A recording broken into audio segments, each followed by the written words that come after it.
Picture this. You're on the biggest stage your franchise has ever seen, the Commissioner's Cup Final.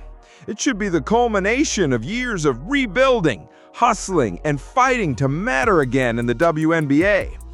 But there's a catch.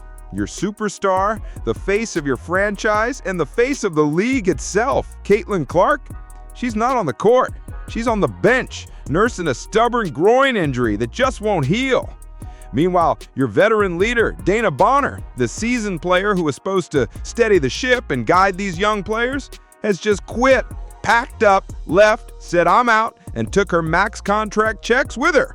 And now, you're facing the Minnesota Lynx, the defending Commissioner's Cup champions, the team with the best record in the WNBA, a team led by Nafisa Collier, the MVP frontrunner, a team playing at home in front of a roaring sold-out crowd. To make things worse, Vegas says you're a 14-point underdog, and ESPN, they already had a video lined up and ready to drop. Lynx dominate Fever to win Commissioner's Cup. They didn't just doubt you, they expected you to fail. Sounds like the perfect recipe for disaster, right? Instead, the Indiana Fever wrote one of the most shocking, inspiring, and downright fun chapters in WNBA history. And it happened on a night nobody will ever forget. Let's break down how it happened. To understand why this win was so shocking, you need to know just how messy things were behind the scenes. First, Caitlin Clark. She wasn't just another injured player. She was the Fever's engine, the rookie who led the team in scoring, passing, and floor leadership. The player every defense game planned against, the reason entire areas sold out months in advance. But Clark was sidelined, not for one game, but 3 straight, a nagging groin injury that refused to heal. In practice, she was making progress, the team said, but feeling good and being confident were something else. And what happens to a team built around its star when that star can't play? Everything slows down. The ball doesn't move, the offense stalls, players start forcing shots instead of passing, trying to do it all themselves. And that's exactly what happened. Aaliyah Boston, an all-star and one of the best young post players in the league, wasn't getting the ball.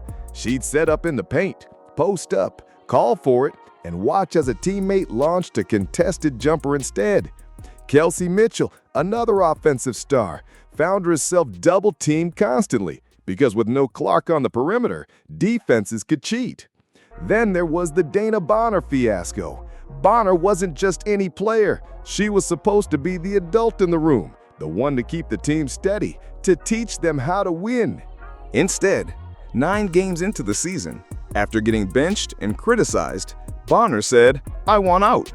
She refused to play but still got paid. She left her teammates in the middle of the fight. Imagine the message that sends to a young roster. When things get tough, you can just walk away. To add insult to injury, Dawamarus Antis, a key rotation player, was away playing for her national team at the FIBA AmeriCup, so the Fever's depth vanished overnight. When they showed up in Minnesota, it really did feel like David versus Goliath, except David forgot his slingshot, his best friend, and half his army. Let's talk about how stacked the deck really was. The Minnesota Lynx had a 14-win best-in-league record. They were the defending Commissioner's Cup champions. They had the MVP frontrunner in Nafisa Collier, who could score, rebound, defend, and do it all. They were playing at home. The Target Center was packed. Fans came expecting a coronation, not a contest. Vegas had the Lynx favored by 14 points. Sports analysts called it a mismatch. Articles were pre-written about how the Fever had no chance without Clark. And ESPN? They literally had a headline ready.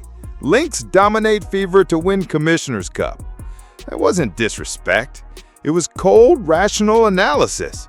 How could a short-handed Fever team keep up? They'd lost 3 of their last 5 games, often squandering big leads. They looked lost without Clark's playmaking. Even Coach Stephanie White admitted, "We haven't built the connectedness we need to be successful." She told the team, "Pressure is a privilege." But let's be honest, Most people saw that as coach speak before a beatdown. The Fever were written off everywhere, except in their own locker room. And then, tip-off. From the opening whistle, the Fever did something they hadn't done in weeks. They played like a team. They hustled. They moved the ball. They attacked instead of hesitating. Nafisa Howard was everywhere. Remember, Howard isn't just a role player. She's a former Defensive Player of the Year. She's won championships before. But on this night, she played like the best player on the floor. 16 points, 12 rebounds, 4 assists, 2 steals, a perfect 8 for 8 from the free throw line. She matched up with Nafisa Collier, the MVP frontrunner, and locked her down. She forced Collier into tough shots, disrupted the Lynx's rhythm, and even forced 5 turnovers. In a sold-out arena, Howard's defense turned cheers into silence. Then there was Sophie Cunningham. Coming off the bench, she poured in 13 points and 7 rebounds. But it wasn't just the numbers, it was when she scored. 3 massive three-pointers that killed Lynx rallies and gave the Fever life. Aari McDonald, newly signed, played like she'd been there all season. She added 12 points, flying around the court, diving for loose balls, cutting to the basket. And then the team's identity returned. They passed, they trusted each other. 5 players scored in double figures. The Fever held the Lynx to just 39 points over the final 3 quarters. Minnesota shot just 34.9% from the field. Their offense, normally so fluid, looked stuck in mud. Every time the Lynx made a run, the Fever answered. 2 baskets by Boston, a 3 by Cunningham, a steal and layup by Howard. They didn't just survive, they controlled the game. Now here's what's fascinating. Caitlin Clark wasn't on the court, but she was everywhere else. Clark sat on the bench, leaning forward, clapping after every good defensive possession. She called out tips to teammates. She was engaged, locked in, living every moment. In the locker room, as the team celebrated, Clark took the Commissioner's Cup trophy and used it as a makeshift chalice, playfully calling out teammates. And then she dropped the 6 words that became viral. Guys, I just know everybody in the league is sick. It was funny, it was raw, and it was true. The Fever were supposed to lose. Other teams, and yes, plenty of media voices, might have wanted them to lose. After all season long, there was a jealousy problem. Clark's fame was undeniable. Sold-out arenas, top-selling jerseys, more media coverage than some entire teams. But here, Clark acknowledged it out loud in 6 words. That moment proves something. Leadership isn't just stats. It's showing up even when you can't play. Let's look at what actually happened on the stat sheet. Fever, 74 points. Lynx, 59 points. A 15-point win by the team that was supposed to lose by 14. That's a 29-point swing versus the spread. It was the largest upset of the season. Nafisa Howard rightfully took home the Commissioner's Cup MVP. Her defense on Collier changed everything. Aaliyah Boston finally got the ball. 12 points, 11 rebounds, 6 assists. She played like the All-Star fans knew she could be. Sophie Cunningham's 3-pointers sparked huge momentum swings. Aari McDonald proved she belonged in big moments. The Fever's defense was ferocious, forced turnovers, closed out shooters, controlled the boards. At one point, the Target Center crowd roared back to life when Minnesota cut the lead to 7. The Fever didn't panic. Boston scored. McDonald scored. Howard got a steal. Just like that, the run ended. And then ESPN quietly deleted that Lynx dominate headline. This wasn't the WNBA Finals. It wasn't the end of the season, so why does it matter? Because it proves something vital about this Fever team. They don't need Clark to win. They're better with her, no question, but they're not hopeless without her. It proved Nafisa Howard can still be a star. Boston can dominate when the ball comes their way. Cunningham and McDonald can step up under pressure. And Coach Stephanie White's system works when everyone buys in. After the game, Coach White said, "They pull for one another. Even when struggling, they give to each other."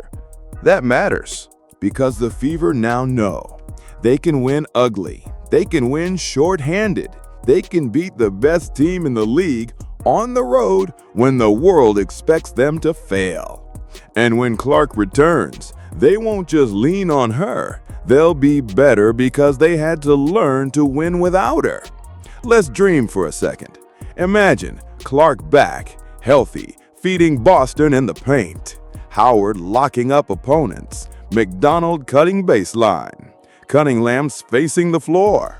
The Fever just showed they have depth, they have heart, they have the ability to shut down elite offenses. This wasn't supposed to happen in 2025. This was supposed to be a rebuilding year. But now, the Fever look like a team ready to contend. The story of this game isn't just about basketball. It's about what happens when a team refuses to fold. When your superstar is out, when your veteran leader walks away, when everyone says you can't do it, and then you do it anyway.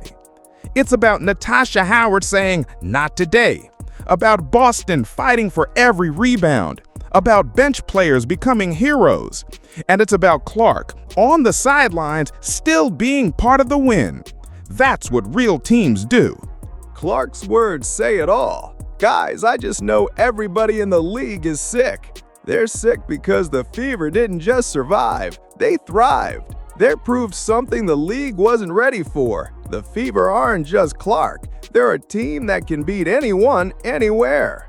So if you're a Fever fan or just love an underdog story, do this. Comment, "I've got the Fever," like this video, and subscribe so you never miss the next chapter. Because next time, they might not just be winning a cup, they might be winning it all.